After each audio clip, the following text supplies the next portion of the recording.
berdoa. Silakan dibikin perpolosnya untuk berdoa. Berdoa menurut agama dan kepercayaan masing-masing. Berdoa mulai. Selesai. Kita tahu dulu bahwa sekarang kita masih sedang dalam keadaan virus corona. Nah, jadi tolong dijaga kebersihannya, protokol kesehatan tetap diterapkan. Sebelum ini biar semangat kita menyanyikan lagu Indonesia Raya. Lagu Indonesia Rayanya Ibu yang memimpin, silakan semuanya berdiri.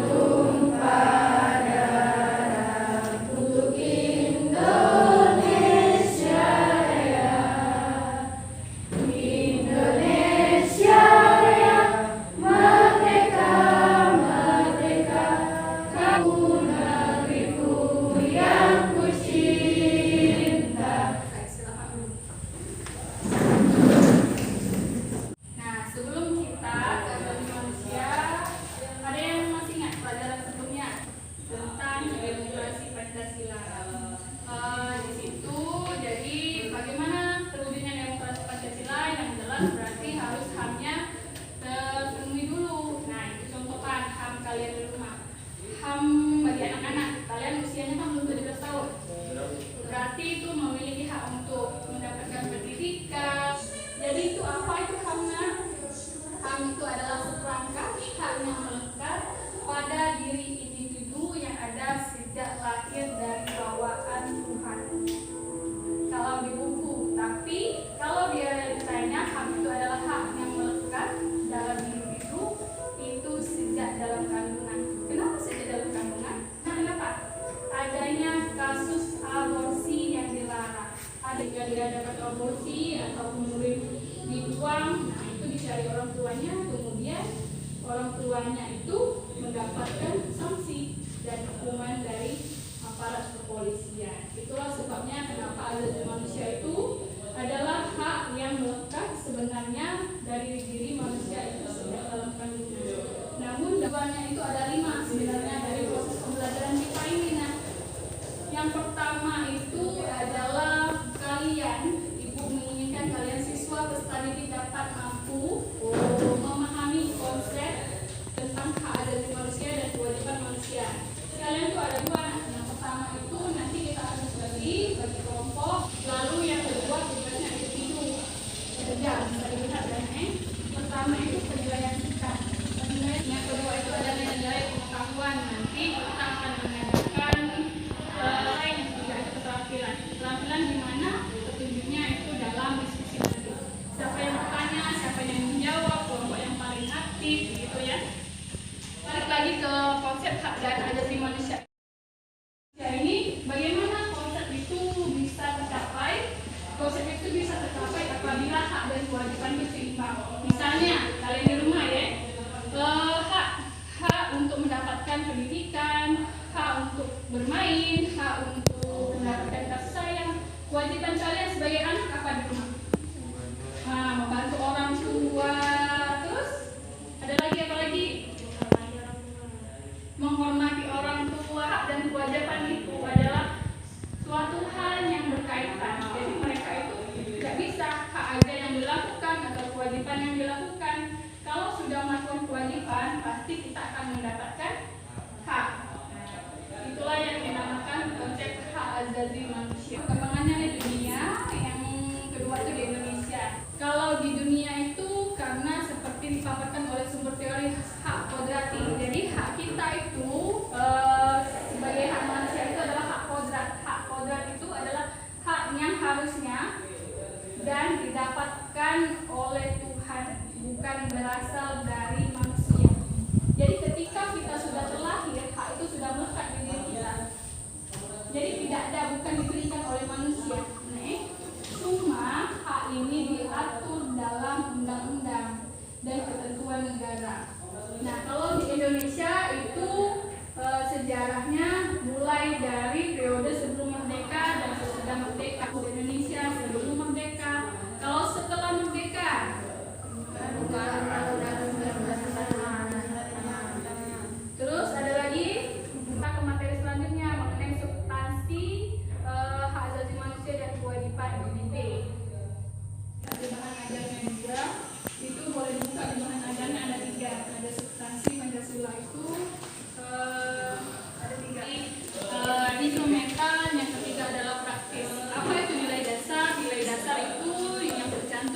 sila. Sila kita ada berapa? 5. Yang pertama apa? Jadi sila dasar kita, nilai dasar kita adalah ketuhanan yang Maha Esa. Berarti semua warga negara yang ada dalam Indonesia itu memiliki ketuhanan, percaya pada Tuhan sesuai dengan kepercayaannya masing-masing, bebas memeluk agama. Karena agama dan negara nilai instrumentalnya apa? Nilai instrumental adalah seluruh tentang hak asasi manusia yang telah diatur oleh undang-undang. Tadi disebutkan oleh video pembelajaran tadi ada pasal 27 ayat 2, ada pasal 27 ayat 1. Misalnya bebas berpendapat, berkumpul, berserikat, lalu mendapatkan penghidupan, tempat tinggal yang layak dan juga pekerjaan. Yang ketiga adalah nilai dasar praktis. Nilai dasar praktis itu nilai dasar implementasi dari nilai dasar dan nilai instrumental tadi. Jadi pelaksananya adalah nilai praktis ya. Yang ketiga adalah kasus-kasus pelanggaran hak asasi manusia. Yang pertama apa?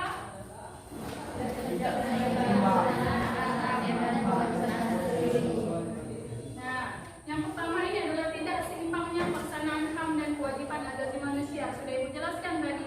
Kita tidak bisa menuntut hak kalau tidak melaksanakan kewajiban. Jadi kalau selanjutnya tugasnya adalah Ibu jelaskan ya. Tugas silakan dibentuk 5 orang kelompok. Satu kelompok 5 orang. Kelompok tugasnya apa? Satu yang pertama dengan Ibu. Satu, kalian mengidentifikasi masalah yang ada dalam pelanggaran hak asasi manusia. Yang kedua, setelah diidentifikasi, misalnya ada masalah yang kalian tidak ketahui, boleh tanya langsung sama Ibu. Yang ketiga adalah kalian mencari informasi mengenai pelanggaran hak asasi manusia tadi, boleh lewat HP, bahan ajar yang sudah Ibu berikan.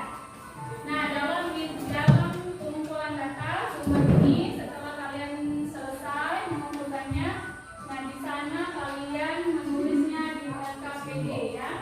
Di sini sudah Ibu sediakan. Nah, ya. Di sini sudah Ibu sediakan ya.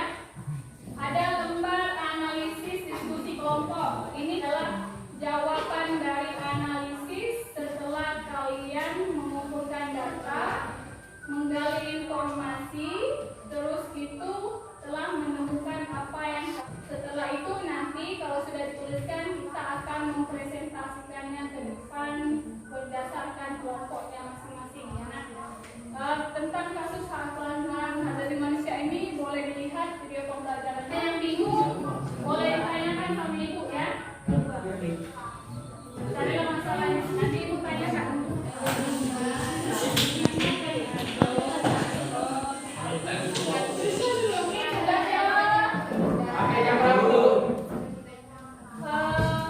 Waktunya itu 20 menit dari sekarang.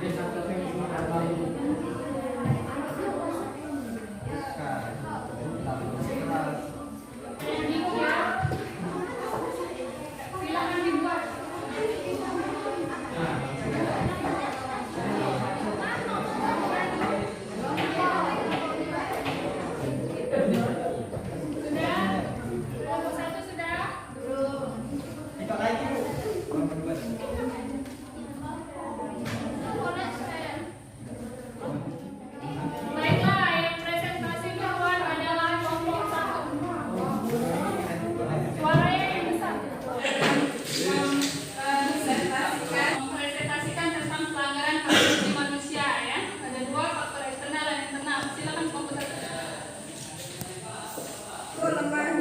Lemahnya dan kurang berfungsinya lembaga-lembaga penegak hukum.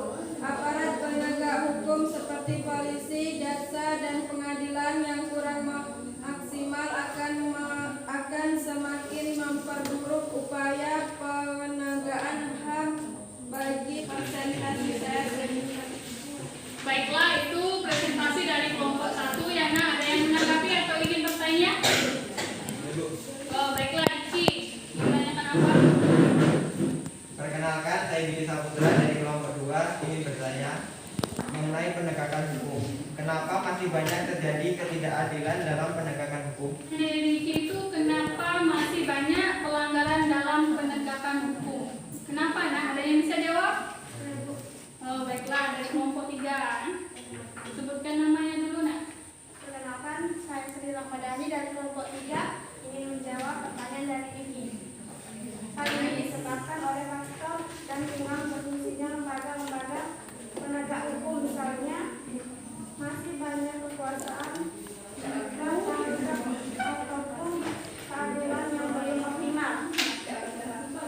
Bab, apa sih pelanggaran penegak hukum ya, Diki ya? Dari yang disampaikan Rahma itu adalah sesuai dengan faktor internal tadi, bahwa lembaga hukum kita itu masih lemah. Kenapa masih lemah? Contohnya sudah disebutkan oleh kelompok 1. Masih adanya kasus polisi salah tangkap, ya, sering sekali itu. Yang melakukan siapa, yang ditangkap yang sudah melanggar hak asasi orang itu, dan juga merugikan orang yang salah tangkap tadi. Ya, baiklah, kita akan presentasi kelompok selanjutnya akan dipresentasikan oleh kelompok 4. Silakan kelompok lain menyiapkan. Perkenalkan, kami dari kelompok 4 tidak seimbangnya pelaksanaan hak asasi dan kewajiban asasi ketika satu kepentingan tersinggung. Ada yang ingin bertanya? Baiklah, kelompok 3 yang ingin bertanya. Silakan, Nak.